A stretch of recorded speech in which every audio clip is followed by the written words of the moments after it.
sebuah desa di wilayah Sumatera Utara, hiduplah seorang petani bersama ibunya bernama Toba dan Ibu Toba. Pada suatu malam, Toba bermimpi buruk sekali. Di dalam mimpinya, dia diterkam oleh seekor harimau. Ia pun langsung terbangun. Ketika ia sedang memikirkan apa arti dari mimpi itu, tiba-tiba ia mendengar suara batuk dari kamar ibunya. Toba pun pergi ke kamar ibunya. Ibu kenapa? Ibu tidak apa-apa, nak, jangan khawatir. Ibu hanya sesak dan batuk saja. Tapi semakin lama batuk dan sesak napas yang dialami ibunya semakin parah. Yang tadinya hanya batuk biasa menjadi batuk berdarah. Alhamdulillah, ibu sudah tidak kuat lagi. Mungkin ajal ibu sudah dekat. Tidak ibu, jangan tinggalkan Toba sendiri. Hiduplah dengan damai. Ibu tahu kau anak yang kuat. Ibu, bangun. Kini dia hidup seorang diri dan rajin bekerja, walaupun tanah pertaniannya tidak luas. Di suatu pagi yang cerah, Toba pergi memancing di sungai. Lama sekali dia menunggu hingga dia putus asa. Ya Tuhan, mudah-mudahan aku hari ini mendapatkan ikan. Beberapa saat setelah kailnya dilemparkan, kail tersebut bergoyang-goyang. Lalu ia segera menarik kailnya. Terima kasih ya Tuhan, hari ini aku mendapatkan ikan yang indah. Toba mencari kayu bakar untuk membakar ikan yang telah ditangkapnya hari ini.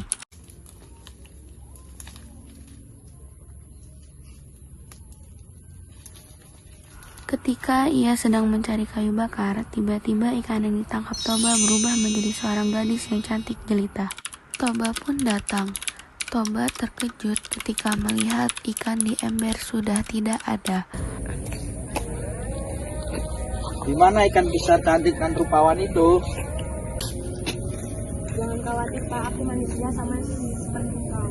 Aku berutang budi padamu karena kau telah menyelamatkanku dari kutukan sang dewata.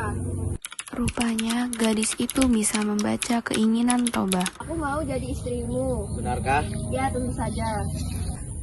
Namaku Toba, mari kita lekas pulang. Aku akan memberitahukan bahwa kamu jadi istriku. Tapi Toba, ada satu syarat. Apa syaratnya? Jika nanti aku menjadi istrimu, janganlah engkau mengungkit asal-usulku sebagai seekor ikan.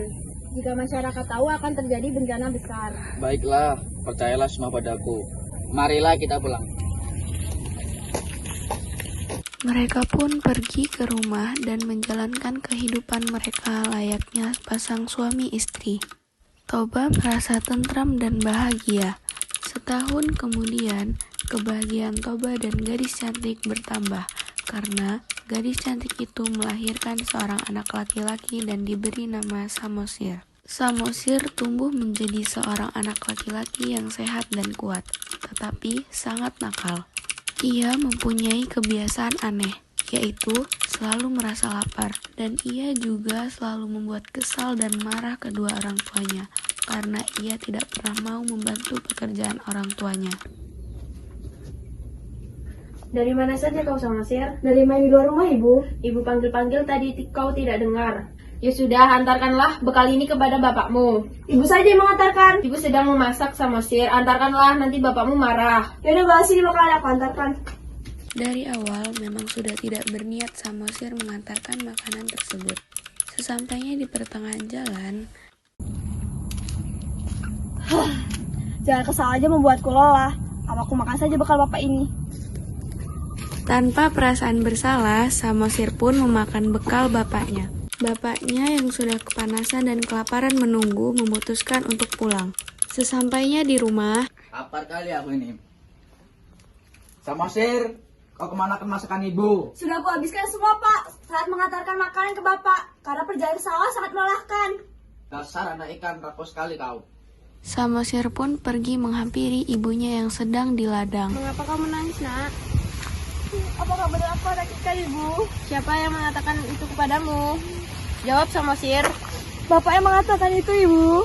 Bapak bilang aku adalah anak seekor ikan, makanya aku rakus.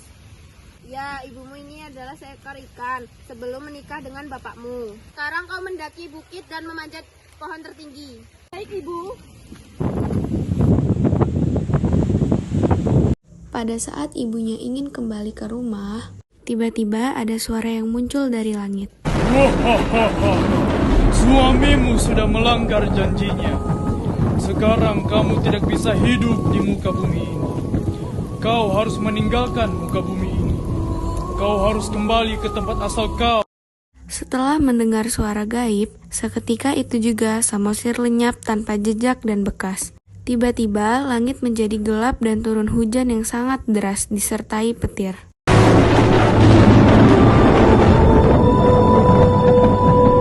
Tapi semuanya telah sia-sia. Mereka sudah terlambat. Sungai di desa mereka akan meluap dikarenakan hujan deras ini. Akhir cerita, setibanya istri Toba di tepi sungai, mendadak langit menggelap. Ia kemudian melompat ke dalam sungai dan berubah menjadi seekor ikan lagi. Toba tak bisa lagi menyelamatkan dirinya. Ia mati tenggelam oleh genangan air.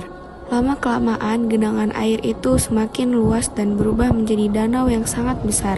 Di kemudian hari, orang-orang menyebut Danau Toba dan pulau kecil yang berada di tengah-tengahnya dinamakan Pulau Samosir. Pesan moral yang terkandung dalam legenda Danau Toba diantaranya, kita harus menepati janji dan tak mengumbar amarah, karena penyesalan selalu terjadi di akhir, maka berpikirlah sebelum berucap.